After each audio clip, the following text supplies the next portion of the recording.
you for that introduction, Pat. I'm going to try and stand on the hill so I'm in the shade and hope I don't tumble down into the audience. We'll catch you. This is a story from Zimbabwe in Africa. Once upon a time, there was a wealthy man and his wife, and they had only one daughter. Her name was Rufaro, which means happiness, and she was the most beautiful girl in that village.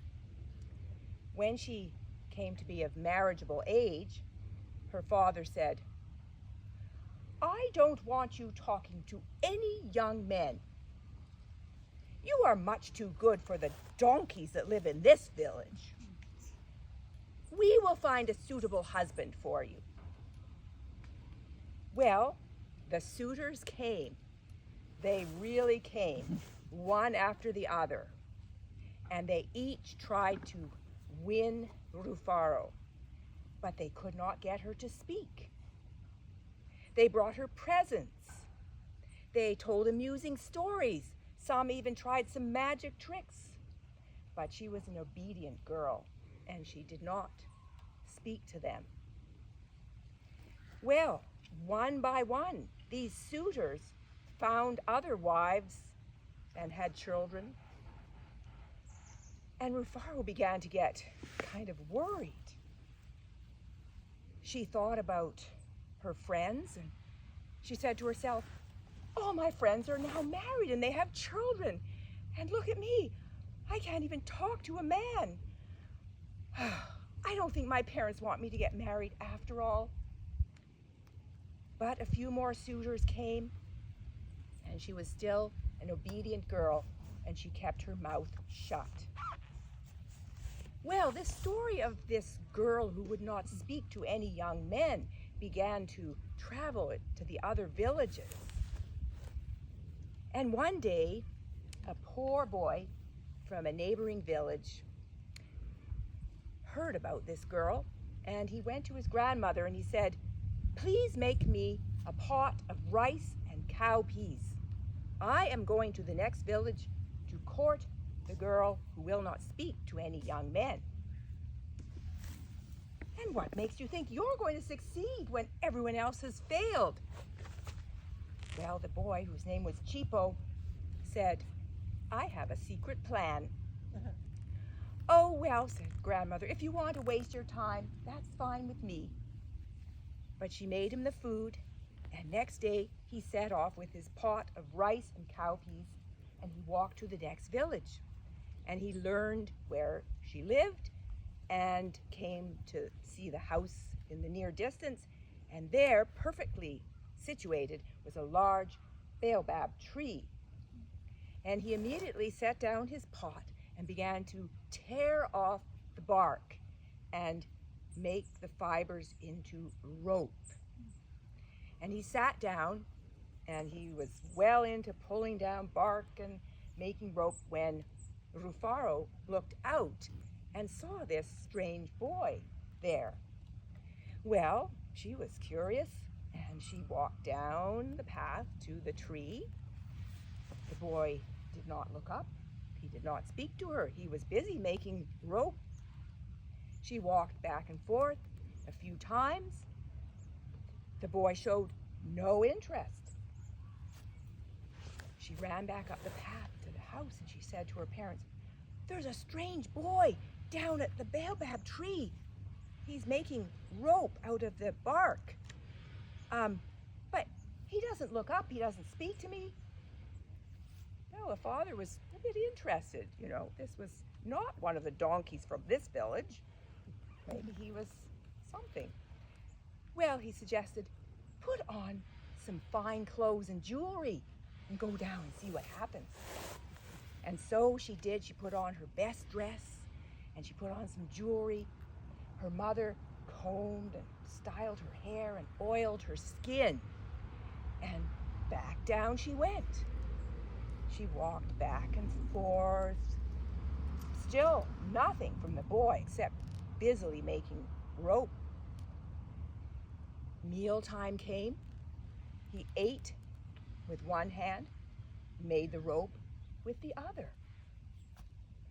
Well, Rufaro was very frustrated, and she ran back up the path, and she stormed into the house, and she said, I knew it! I knew it! You've waited so long for me to get married.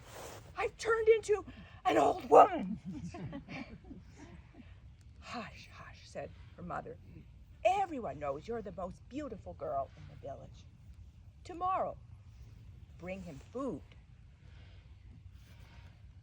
So that next morning, she made sadza, which is a porridge made with white African corn, maize, and she also made a spicy red relish to go with it. And she went, still wearing her best clothes and jewelry, down the path. And there was the boy still working away, making rope. It was getting very long. She brought the food.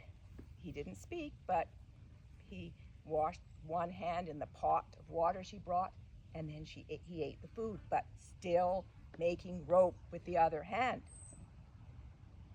She sat down on a rock and waited, but he had at least eaten the food. So she went back up and she reported to her parents what had happened. Father was getting very curious now, and he said, I'm going to go down and speak to him, maybe invite him back. So the father went down the path, and the boy was busy working away. Cheapo. Anyway, father said, would you come to the house? Come and visit us? Come and visit us. The boy looked up and said, Thank you, Baba. I would very much like to do that, but I am very busy making rope.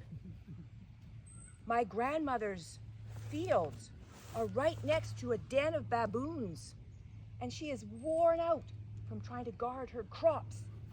I am going to make a long rope, wrap it around the fields, and pull those fields closer to her hut. Well, Rufaro's father was impressed. He was amazed that someone would have this power. He scooted back to the house and he said to his wife, make dinner. And then he said to his daughter, go down and invite him to stay. Yes, you may speak to him. And so Rufaro went down the path to where the boy was still making rope. And she asked him to come to the house and stay. And then she said shyly, please come. This was the first time she had ever spoken to a young man. Well, the young man accepted immediately. And after that, they went up to the house, had dinner. He spent the nights there. And in the day, he would continue to make rope, and she would sit with him, and they would talk and talk. And of course, they fell in love. Well, one day, Cheapo said to Rufaro, I want to marry you, but I am poor, and I cannot pay grora, or dowry. Well, Rufaro said, don't worry about that, she said.